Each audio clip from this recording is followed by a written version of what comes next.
Hey you guys, welcome to today's workout. I got a good one for you. It's going to be 5 exercises, keeping the reps around 8 to 10 reps each, because a lot of them are kind of like involving a couple muscle groups. So give yourself, whatever time you need to complete these. Take whatever time you need, like in between each exercise. So starting it off with a familiar one that you've done before is going to be a clean to press. So down on the ground, bringing it here and pressing. Like I said, 8 to 10 of those. So remember to just pull them up, put them on your shoulders, and press. So pretty straightforward, full body exercise, great for your heart, great for your legs, great for your arms, shoulders, all that kind of stuff. Second exercise is a lawnmower row. So a great way to work your back and your biceps without like needing to use anything except for the leverage of your own body weight. So what I like to do is come down like this, where I put an elbow on my knee and I'll point this foot forward, and then I'll have this one facing out like that. And you can do this with one dumbbell just like this. I basically pull from my toe all the way up like that. So if you have like really light dumbbells, what I do is I take them, and I have pretty small hands, so a lot of people probably have bigger hands than me and they'll actually have an easier time with this. What I do is I take them like this and join them together, so 15 pounds becomes 30 pounds. Or if you have 10 pounds, it becomes 20 pounds. So you might as well challenge yourself, see if you can do it. Even if you don't get as many reps, who cares?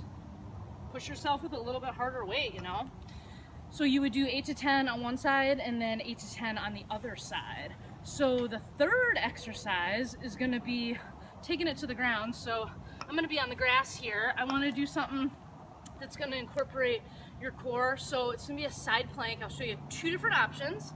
You got your hand option, and you can stack your feet like I do. This is how I'm most comfortable. Or you can put your feet just like that. So what you want to do here is keep your chest straight ahead like this. This sometimes helps a lot with people, is if they put their arm up and kind of like focus on keeping that straight up. So even just holding this position is pretty difficult for most people. And if this is all you can do, then that's completely fine. But if you're able to sort of drop your hip just like that and then come up, that would be 1 rep, 2, 3, and so on. So another version is down on your elbow. Some people, that like really hurts their wrist. So I'll have them go on their elbow. I mean, both exercises are fantastic and challenging in their own way for sure. So the elbow would go right under my shoulder, and then I'm just gonna bring myself up and then come down and up. So I would do the same thing. I would focus on keeping my chest forward like that. And so this is hitting a lot of your oblique muscles, those 4 muscles that are on the side of your ribs basically. So you flip it over the other side and go for 8 to 10 on that side. And like I said, like if it's too hard for you to even think about, doing reps up down, just hold. It takes a tremendous amount of strength just to even hold that, It's a tricky move for sure. So we're on to, what are we on to? 4th? Oh my God, already the 4th one. So combo move, you're gonna do, we've done it before, a squat with a simultaneous curl. In this case, it's gonna be a hammer curl. So drop it down and doing a hammer curl just like that.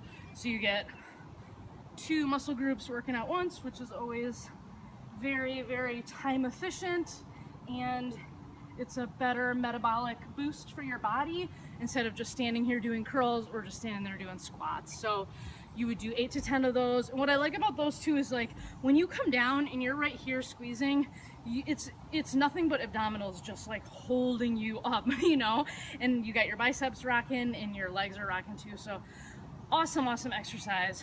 Finishing it out, I know we just did the hammer curl, but we're gonna blast those biceps twice actually with back-to-back things. You're gonna do a regular curl and keep your arms just like this and do a front press just like that. So typically front press, we've done them with our arms like this, with our hands like this, or in like this. So when the dumbbells are here and your wrists are like this, it works a whole different kind of part, like hitting a little bit more front of your shoulders and a little bit more chest. So it's slightly more difficult in my opinion. So you keep them by your sides here, and then you're just ready to go straight up. So I find these really, really challenging, but I found that they've really translated well into like other exercises that I've been doing lately, just because it just builds the front of the shoulder in a different way. So those would be 8 to 10 as well. And like, just to show you, like, this is the version that we've done before, like twist them and then go up like that. So you won't be doing that here. You'll just stay here and then go up just like that. So that is a great one too. You know, and with like exercises like that, other ways to vary them is seated.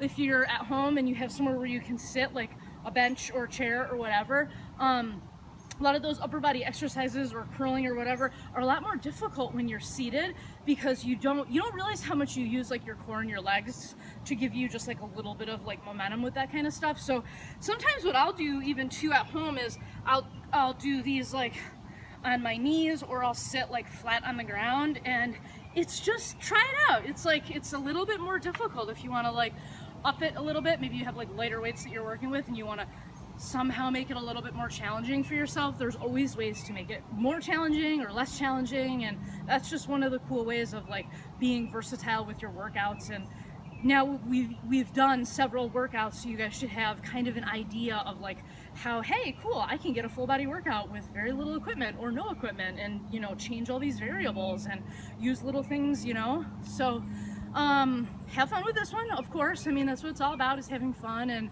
it shouldn't be like a nuisance to fit into your day. You should be done with this one 20-30 minutes at the most, I would think. So let me know how it goes, please, and have an awesome, strong day.